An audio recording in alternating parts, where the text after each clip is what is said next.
This story is an extract from Mark Twain's novel The Adventures of Huckleberry.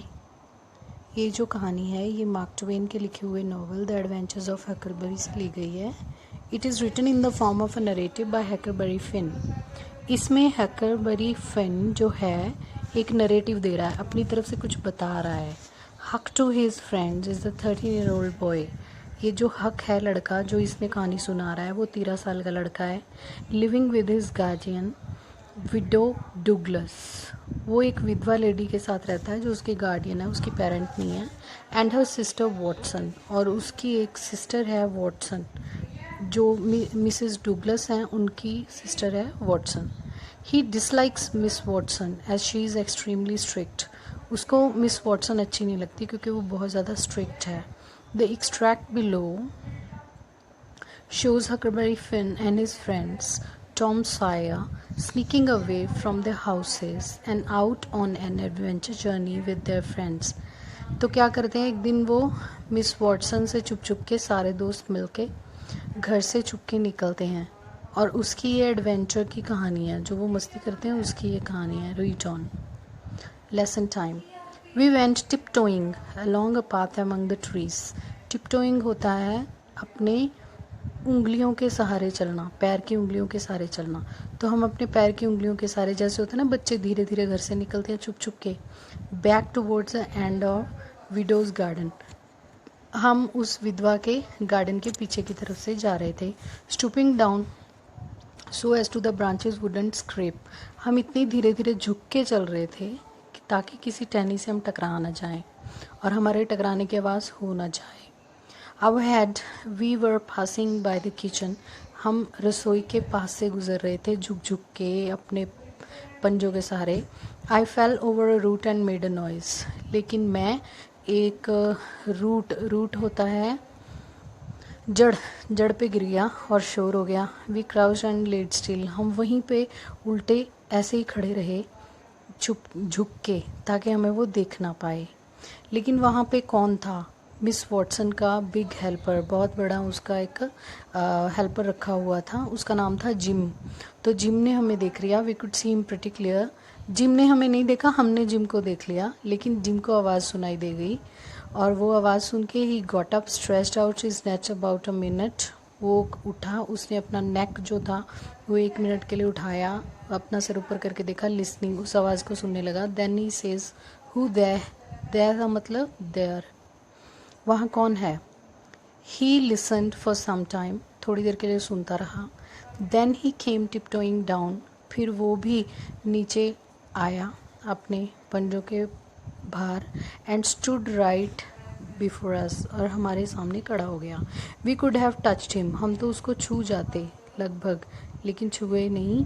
Well likely it was minutes and mind that there wasn't any sound. ये कुछ ही minute हुए थे और वहाँ पे कोई भी शोर नहीं हो रहा था. And we all were there so close together.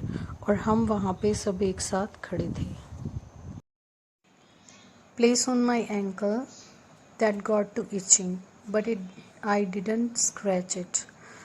मुझे मेरे पैर में खारिश हो रही थी पर मैंने वो की नहीं. And then my ear began to itch. फिर मेरे कान पे खारिश होने लगी. And next my back. फिर मेरी पीठ पे. Right between my shoulders. बिल्कुल मेरे दोनों शोल्डर्स उसके बीच में. It seem like I would die if I couldn't scratch. ऐसा लग रहा था मैंने खारिश न की तो मैं मर जाऊंगा. Pretty soon Jim says say who is you, where is you. अच्छा बताओ कौन हो, क्या कर रहे हो. Then he sat down on the ground between me and Tom. और ये पूछने के बाद जिम हमारे पास ग्राउंड पे ही बैठ गया, मेरे और टॉम के बीच में. He leaned his back up against a tree and stretched his legs out till one of them almost touched one of mine. उसके बाद वो एक ट्री के नीचे बैठ गया, जैसे कि पिक्चर में दिख रहा है. उसकी बैक ट्री के साथ लगी हुई है और उसकी जो लेग्स हैं वो आगे की तरफ स्ट्रेच की हुई हैं. और फिर उसने लगभग मुझे छू ही लिया. माई नोज़ बिगैन टू इच. फिर मेरा जो नाक है उस पर खारिश होनी शुरू हो गई। It itched till years came in to my eyes. इतनी देर तक खारिश महसूस होती रही जब तक मेरी आंखों से आंसू आने लगे। बट आई डिडंट स्क्रैच, लेकिन मैंने खारिश नहीं की ताकि उसको पता ना चल जाए।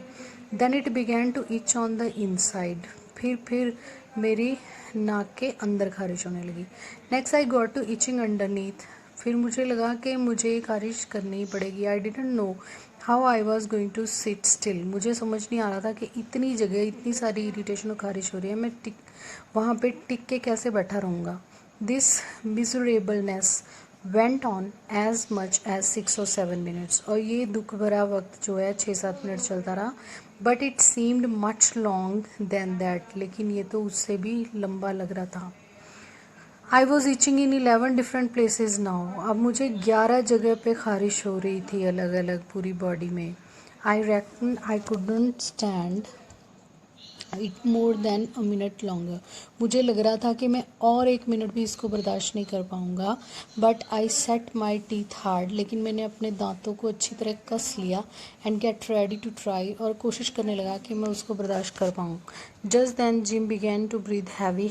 तब जिम ने ज़ोर ज़ोर से सांस लेना शुरू कर दिया। Next began to snore. फिर उसने खर्राटे लेना शुरू कर दिया। And then I was pretty soon comfortable again. और मैं फिर से आरामदायक स्थिति में चला गया।